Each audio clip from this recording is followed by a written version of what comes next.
C'est un verdict qui a été applaudi par les uns, mais qui inquiète au plus haut point les autres. L'acquittement du docteur Bonnemaison est-il un feu vert donné aux médecins pour pratiquer l'euthanasie en toute légalité sans être inquiétés? La justice est-elle allée trop loin? C'est la question qui fâche de 7h15. Pour y répondre, je reçois Bernard Devalois. Bonjour. Bonjour. Vous êtes médecin, chef de l'unité de soins palliatifs de l'hôpital de Pontoise.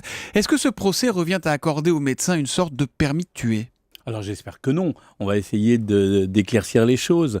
La question autour de l'euthanasie, c'est toujours une question un peu compliquée. On ne sait pas ce que c'est que l'euthanasie. La vraie question là, c'est est-ce que on donne le droit aux médecins de pratiquer des injections létales, c'est-à-dire de prendre un produit, de l'injecter au patient pour le tuer. C'est ça la question. Alors, c'est une vraie question et c'est une vraie interrogation que nous pouvons avoir. Les avocats du docteur Bonnemaison ont réussi à convaincre le jury populaire qu'en fait, il n'avait pas l'intention de tuer. Et quand on a suivi attentivement, comme je l'ai fait, les débats aux assises, c'est bien tout l'argumentaire qui a permis l'acquittement, c'est que justement, il n'avait pas l'intention de tuer. Oui, donc, j'ai administré ces produits pour les soulager, pas pour les faire partir. Voilà. Donc, on pourrait donc, à partir de ça, répondre non à votre question. Mais j'ai la même inquiétude que la question que vous posez.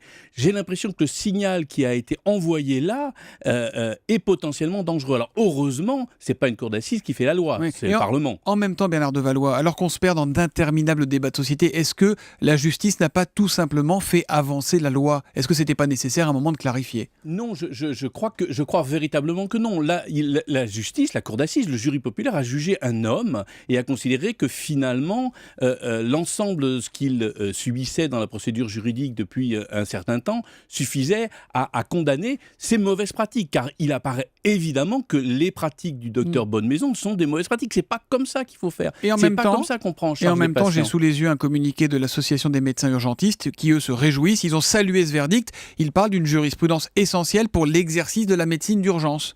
Je dirais que ce qui m'inquiète plus que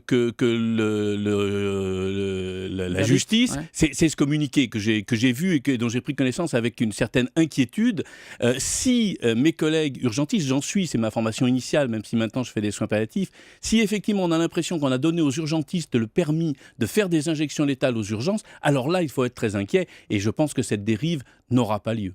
Honnêtement, vous êtes au chef d'un service de soins palliatifs aujourd'hui. J'imagine que vous êtes parfois dans cette zone de flou de la loi, cette zone d'ombre, de pudeur, on l'appelle comme on veut, où personne ne veut trop savoir ce qui se passe. C'est aussi ça la réalité des services de soins palliatifs, non ?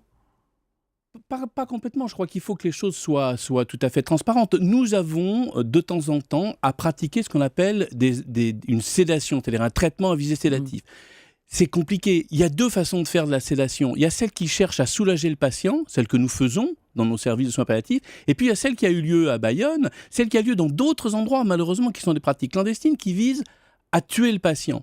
Donc, simplement, il y a un surdosage de médicaments. L'intention n'est pas de soulager, l'intention est de tuer. Et ça, ces pratiques-là, et c'est peut-être ce qu'il faut clarifier dans la loi, ces pratiques-là devraient être strictement interdites. Face aux souffrances du patient, il faut bien qu'à un moment, quelqu'un prenne la décision. C'est le principe de réalité. Bien sûr, on prend la décision de le soulager. Et moi, je fais ça tous les jours avec tous mes collègues de soins palliatifs. Aujourd'hui, le message qu'il faut faire passer aux Français, c'est pas si vous allez aux urgences, on risque de vous faire une injection létale. Le message, c'est si vous allez aux urgences, comme dans tous les hôpitaux et toutes les cliniques de France, on va faire ce qu'il faut pour vous soulager sans provoquer votre mort. On sait le faire. Aujourd'hui, moi, mon problème avec le docteur Bonnemaison, c'est pas sa responsabilité juridique, c'est un manque de compétences. Aujourd'hui, moi, j'ai envie de dire à Nicolas Bonnemaison, viens dans mon service, passe une semaine et je vais t'expliquer comment on peut soulager les gens sans provoquer leur mort.